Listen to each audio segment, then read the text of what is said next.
Shalom à tous.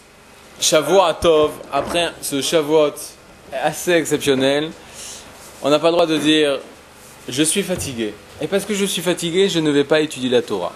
Où est-ce que c'est marqué? Ici au Makor Echad. Vous avez au Makor Echad à Rambam. Il dit dans ses Ilchot Talmud Torah, au chapitre 1, Lacha 8. Vous l'avez? Kol Ish Mi Israël. En haut à droite. Kol Ish Mi Israël, toute personne d'Israël, tout juif, Chayav Betalmud Torah, a l'obligation d'étudier la Torah. C'est ça? Ben Ani, que ce soit un pauvre. Ben Ashir, que ce soit un riche. C'est ça? Ben Shalem Begoufo, qui soit en bonne santé. Ben Baal Yisuri, ou que ce soit une personne qui a de nombreuses souffrances au niveau de son corps, des maladies, Chas V'Shalom. Ben Bachour, qui soit jeune homme, c'est-à-dire célibataire. Ben jeune, un jeune. Ben Shayazaken Gadol, Shetashash Kocho, ou que ce soit un vieux, une vieille personne, une personne âgée, Shetashash Kocho, qui n'a plus la force.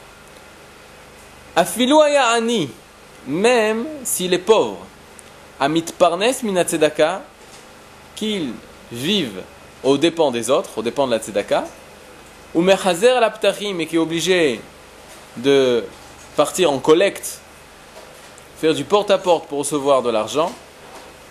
Afilu Ba'alisha ou Vanim, même s'il est marié et qu'il a des enfants, Chayav ligvoa lozman le Talmud Torah bayom ou balaïla.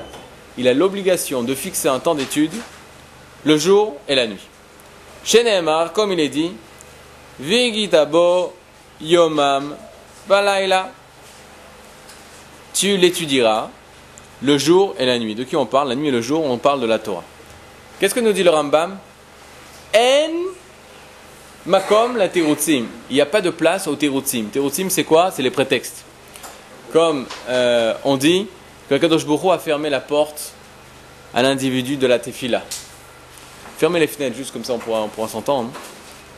Kadosh Baruch Hu a fermé la tefila à l'individu. Ça veut dire quoi ça?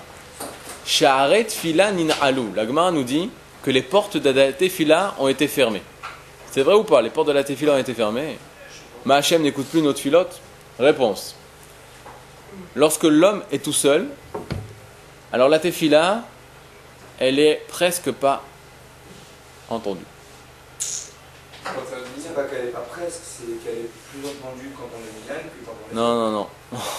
Rabbi Yehuda Levi, il dit que prier tout seul, ça vaut pas rien du tout, et c'est pas la tefila.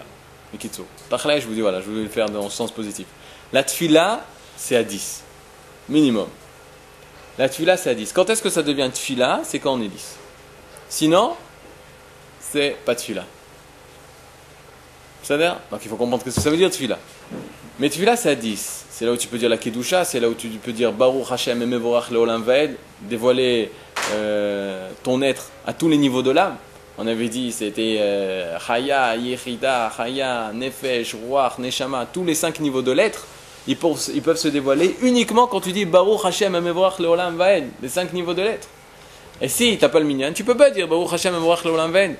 Et le Zohar va dire que si tu n'as pas prié avec minyan, ta neshama, elle reste pendue à ton nez. Pourquoi? Parce que la neshama, c'est comme si elle rentre de nouveau derrière par le nez, par les narines.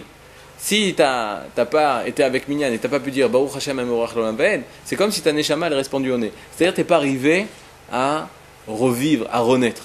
Une personne qui veut vivre pleinement sa vie, la première des choses qu'il doit faire, c'est la tefila. Maintenant, la Gemara rajoute Share dim'a lonin alu. Les portes de la tefila ont été formées à l'individu, mais les portes des pleurs n'ont pas été fermées à l'individu. C'est-à-dire, si tu es dans une situation où tu commences à prier à Kadosh Baruch Hu, parce que tu vois des ennemis qui viennent t'attaquer, ou tu vois quelqu'un qui est très malade, ou toi-même, Chas V'Shalom, tu as une grave maladie, et tu veux prier à Kadosh Baruch Hu pour qu'il te sauve, et tu commences à pleurer tellement tu es sincère, alors Hachem, exceptionnellement, parce que tu as fait un effort surhumain, et que tu es sincère à 100%, Hachem, il envoie la bracha, il envoie la bénédiction. Donc là, on apprend quelque chose d'assez incroyable. D'un côté, la tefila, quand tu es tout seul et que tu pries, ça passe son effet. C'est-à-dire, Mais si tu commences à pleurer et que tu es sincère à 100%, alors ça va pas être celui-là. Hachem, il va accepter ça en tant que dima, en tant que tzeaka, en tant que souffrance que tu as personnelle, et que Kadosh Baruch Hu va pouvoir écouter tes pleurs. Mais en ce qui concerne la Torah, en ce qui se concerne le Limud Torah, on n'est pas obligé d'étudier à 10. Mais ce qui est clair, c'est que toute personne, dans n'importe quelle situation, a l'obligation d'étudier la Torah. Maintenant, la question est de savoir combien de temps, qu'est-ce qui marque? Combien de temps il faut étudier la Torah? Qu'est-ce qu'il dit le Rambam? Combien de temps il faut étudier la Torah? Shmuel, combien de temps? T'as pas les Mekorot? Alors vas-y, combien de temps? Lis. Le jour et la nuit. D'abord, il a raison. D'abord, David a raison de dire il faut étudier dans le jour et dans la nuit. Je pose la question combien dans le jour et combien dans la nuit? Combien de minutes? Qu'est-ce qui marque? Likvoal Zman. Kviat Zman. C'est quoi Kviat Zman? C'est fixer un temps. Combien ce temps il dure? Le temps qu'on a de libre pour pouvoir étudier. Ouais, non, le temps qu'on a. Le temps qu'on a. C'est le minimum de la mitzvah. Le temps qu'on a. Mais comment elle est la mitzvah? Il met un mot hyper important qui est l'agma, likvoa etim la Torah. Likboa. Mazé likboa. Fixé. Il faut que ce soit fixe. C'est-à-dire, selon la mitzvah, hein, le guédar de la mitzvah, elle est comme ça. La durée, ça peut être 5 minutes, comme ça peut être 10 minutes, comme ça peut être un quart d'heure, comme ça peut être 12 heures. Il faut être sincère sur le temps. Mais il faut que ça soit fixe chez toi. C'est-à-dire, il vaut mieux peut-être, au bout d'une semaine, la personne a fait son compte, a fait j'ai étudié 2 heures cette semaine. Mais en une fois. Ou une personne qui a étudié tous les jours 10 minutes. En 6 fois, chaque jour elle étudie 10 minutes. Qu'est-ce qui vaut mieux? Il vaut mieux 10 minutes chaque jour. Pourquoi? Parce que c'est fixe chez lui. C'est pas quelque chose qui n'est pas fixe. Qu'est-ce qui est important? Une chose qui est fixe chez toi, ça veut dire que c'est toi. Ça veut dire que c'est vrai. Ça veut dire que tu aimes ça. Ça veut dire que tu veux ça. Qu'il pleuve, qu'il neige, qu'il fasse beau, tennis, football, faim, pas faim, malade, tout le temps, tu t'es attaché à ces 10 minutes-là. Personne n'a pu te les enlever. Ça veut dire que c'est toi. Quelqu'un qui fait un truc fixe, par exemple, tous les mardis soirs, j'étudie 2 heures. C'est très bien. C'est fixe. Ça veut pas dire qu'il étudie. Dans ce cas-là, vous vaudrait mieux qu'il dise tous les mardis soirs, j'étudie 2 heures, ou alors chaque jour, j'étudie 10 minutes. Au final, il étudiera plus. Le mieux, c'est sûr que le mieux, c'est chaque jour. Le mieux, c'est, il y a la mitzvah chaque jour d'étudier. Bon, il faut arriver à ce que ta journée, ton jour, Bichla, il rajoute le jour et la nuit. Le Rambam Meod Makpid, que ce soit le jour et la nuit. Il faut que le jour et la nuit, ça soit avec Torah. Le jour et la nuit. C'est-à-dire, tu ne peux pas passer un jour sans Torah. C'est le Ikaron du Rambam.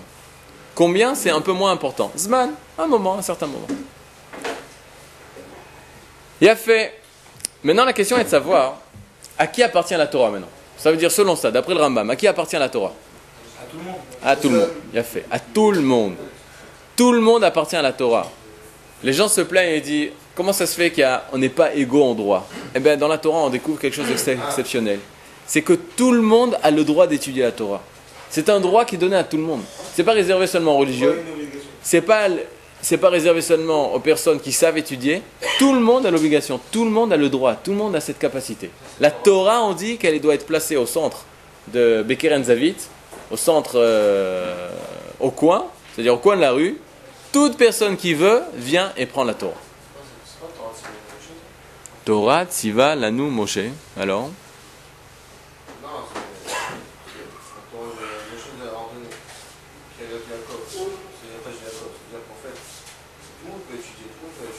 Tout le monde a l'obligation d'étudier en fait. Ouais, mais c'est pas dans le sens de l'obligation. C'est-à-dire tout le monde appartient à la Torah. À quel jour on donne la Torah? En fait, on donne la Torah parce qu'on a l'obligation d'étudier. Et maintenant, on dit la Torah est à la portée de tous. Mais ça ne veut pas dire que tout le monde va l'apprendre dans l'obligation. Ben, c'est-à-dire, mais elle appartient pas. Pourquoi je vous dis ça? Parce que des fois, il y a des personnes, ils ont l'impression que la Torah appartient qu'aux religieux. Ça, c'est dans la tête des religieux, c'est dans la tête des non-religieux. Il faut arriver à entraîner à la société d'aujourd'hui, du Ham Israël, du peuple d'Israël, que la Torah, c'est pas aux religieux. La Torah, c'est un bien national.